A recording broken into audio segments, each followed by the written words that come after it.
Hi,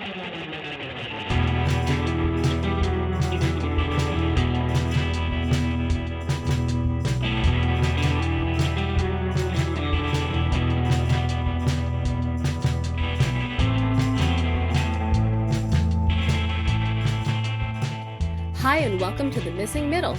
I'm Cara Stern, And I'm Mike Moffatt. and today we're talking about bond yields, which I know sounds really boring, but Mike has promised it's not, and I'm going to hold him to it. So, Mike, we want to start off. Last week, you tweeted that as predicted, Canadian 10-year yield now under 3.3%. It's down a full 7 basis points today as yields fall across the globe. And first of all, can you just translate that into English for me? Yeah, absolutely. So the 10-year bond yield is basically the rate of return somebody would get if they purchased a bond that matures in 10 years from now. So basically, that somebody can go and buy a bond, which is federal government debt. If they buy it today and they get their full payback 10 years from now, they'll basically have earned 3.3% per year on average over the next 10 years. Who buys these government bonds? Because it doesn't sound like the type of thing that young urban middle class people that we tend to focus on in the missing middle would actually know about or buy.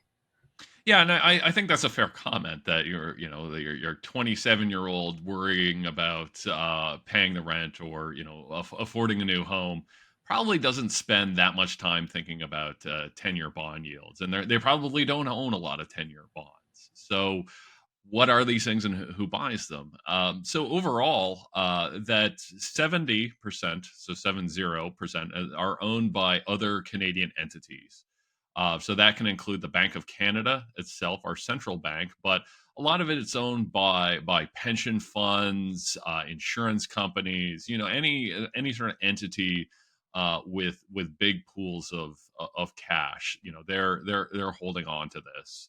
Um, some of it, the remaining 30% is owned by non-Canadian entities. So that could be anything like American pension funds or British insurance companies or so on.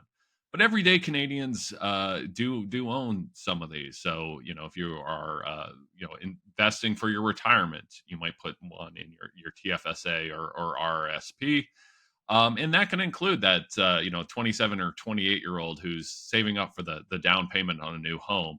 They might want to have one of some of these bonds as their savings because they're fairly predictable. They're not as volatile as stocks or other things like that. So they're a relatively safe investments relative to say Bitcoin or something else.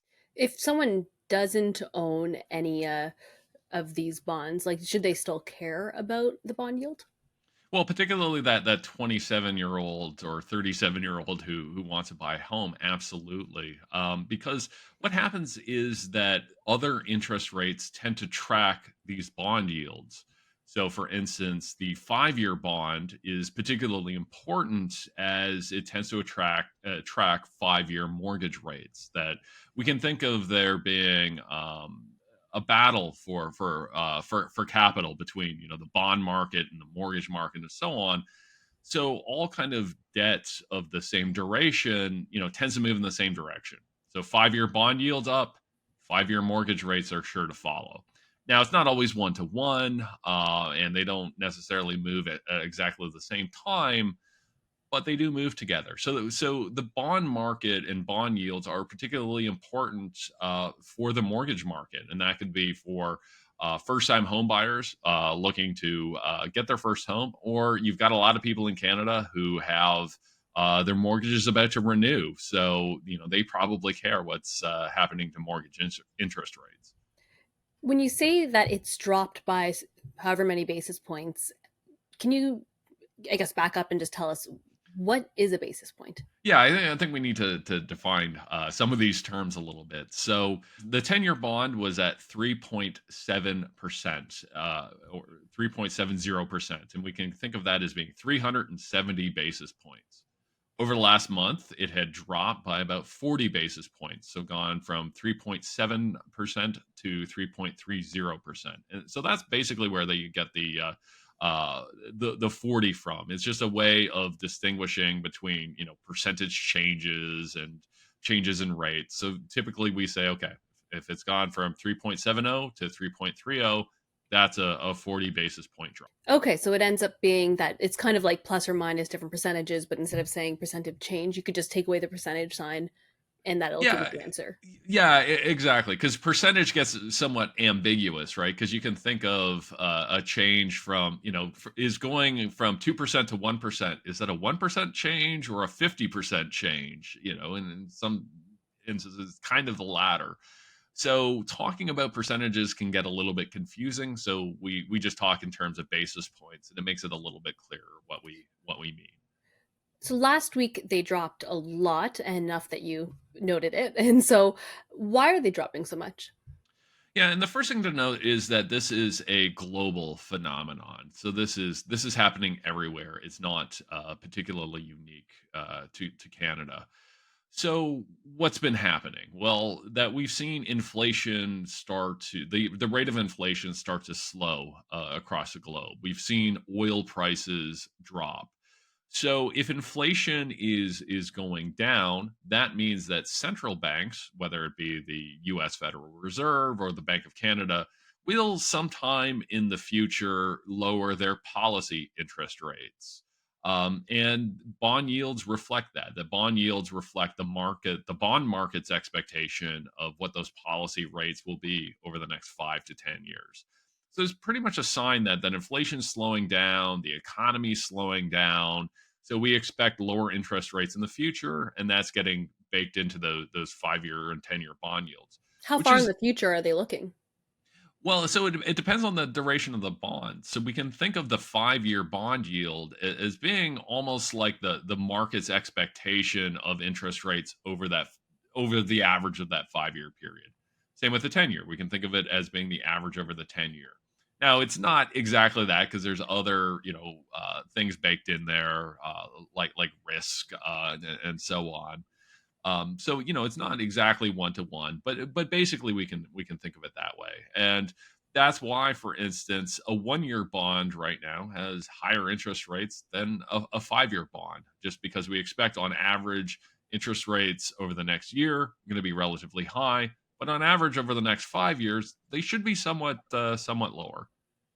So someone's thinking of buying a home in the next few years. Do they then look at that and think, okay, well, if the bond yields are low, then we should take a fixed rate, and if they're high, maybe take a variable rate? Yeah, certainly people try and game it that way. That tends to be, I think, a bit of a fool's errand because I think what's more important from the individual point of view is uh, how much risk am I willing to take on? If you take a fixed rate, it's less risk, but you're probably paying a bit of a premium for that. If it's variable, then you're kind of letting it slide. But absolutely, particularly you talk to mortgage brokers, they tend to look at the bond market closely, and they have their opinions that they tell their clients. But I think that the really important thing to note is that these 5 year bond yields are dropping and mortgage rates are starting to drop, despite the fact that the Bank of Canada hasn't done anything yet. In fact, they just had their policy rate announcement. They hadn't changed. So this kind of shows you that we don't have to it doesn't have to be the case that the Bank of Canada has to do something before we get relief on the mortgage market. That the mortgage market will take this longer term view and often change rates well in advance of a central bank doing anything. And when the central bank talks about a policy rate, they also talk about an overnight rate. What's the difference? So that's a really good question. So every central bank has a target, an interest rate that they target. So in the United States, that's called the federal funds rate. In Canada, we call that the overnight rate. And why it has that name is just basically the rate at which the annualized rate at which big banks lend to each other. So if TD is lending money to BMO or so on. So it's literally a 24-hour interest rate, and the central bank will basically target that make decisions to cause the actual overnight rate to be whatever they're targeting at. So right now in Canada, as we speak, the target for the overnight rate is 5%. So that is kind of a 24-hour interest rate. But the actual mortgage rates and car loan rates and even like 5-year bond rates, those are all set by the markets. Those are not set by the Bank of Canada or the Federal Reserve. But obviously, they're heavily influenced by the decisions that the Federal Reserve or the Bank of Canada makes to their overnight rate. So then the like a 5-year fixed would not necessarily move because the Bank of Canada raised their overnight rate, but it would move more when the bond yields move, right? Yeah, well, absolutely. Though you would have to ask why. Why did the 5-year bond rate change? So a lot of times it's based on market expectations. So let's say the Bank of Canada, let's say in April, lowered the overnight rate. If everybody saw that coming, then that expectation would already be baked into the 5-year rate. That basically nothing would really change much in terms of the 5-year rate if everybody knew that this thing was happening. But if the Bank of Canada caught people by surprise and this was kind of new information, then you would absolutely see bond rates and mortgage rates change. And that's the really important thing about these rates is that they are a function of all of the information that markets have. And it's one of the reasons why they move around so much that if oil prices change in unexpected ways or inflation data comes out that the market doesn't expect, you will see these bond yields move in one direction or another to incorporate that new information. I sometimes hear people say, the market's pricing in three more interest rate increases by the end of next year or something like that. Like I've heard that people talk about how the market's what the market is seeing for that. Are they talking about bond yields? Yeah, absolutely. So they're talking about a lot of things. Bond yields can absolutely reflect that, and it might be why again a 2-year bond might have a lower yield than a 1-year bond. So absolutely that could be showing expectations of future changes. There's a lot of other markets. So there's like literal futures markets where you can basically invest or bet depending on depending on how you want to frame it. But there are all kinds of ways that investors could either bet on certain outcomes or what we call hedge against certain outcomes. That if I'm worried about interest rates going up in the future, I might be able to lock in, sign a contract with another party, a bank or whoever, to get that certainty. The same way that an individual homeowner who might be worried about interest rates going up in the future, might decide to choose a 5-year fixed mortgage in order to create that certainty. So when you noted that the bond yields had dropped, what that's saying is there could be a recession down the line, right?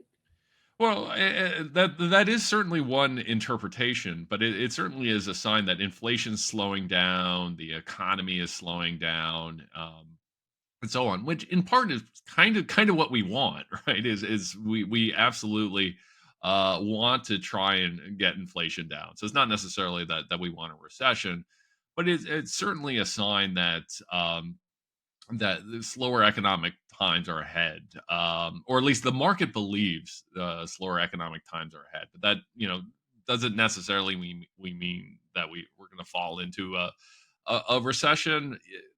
Maybe, but there's a lot of other possible interpretations. Then the end of last week, the bond yields shot up again. What's up with that? Yeah, so that's a perfect question, and it goes back to markets reacting to new information. So Friday morning there was a U.S. jobs report that basically showed that the U.S. economy created more jobs than investors had believed or forecasted, that and the unemployment rate came in lower. So it's suggesting that the economy is doing better than forecasted. And you go, okay, well, why does that matter? Well, it matters because if the economy is doing well, then the Federal Reserve is less likely to lower interest rates in the short to medium term, because they don't want inflation coming back. So you see how this sort of expectations of what's happening on the labor market start to infect or affect the market's belief on how the Federal Reserve will act in the future, um, thus sort of affecting bond yields. So absolutely, we saw, after the announcement, global bond yields go up about 6 to 8 basis points, which is significant. But again, I noted that they had gone down 40 basis points over the previous month. So the magnitudes matter here, but it is a very good case study of how markets incorporate new information and how that gets reflected into prices and bond yields. Are they normally this volatile? Well, they're always reacting to new information. So the volatility of bond yields tends to reflect the volatility of economic conditions. So over the last 3 or 4 years, I think we've seen kind of record volatility. We had bond yields close to zero. Now they've gone up quite a bit. And, a lot of that had to do with actions that central banks took during the pandemic.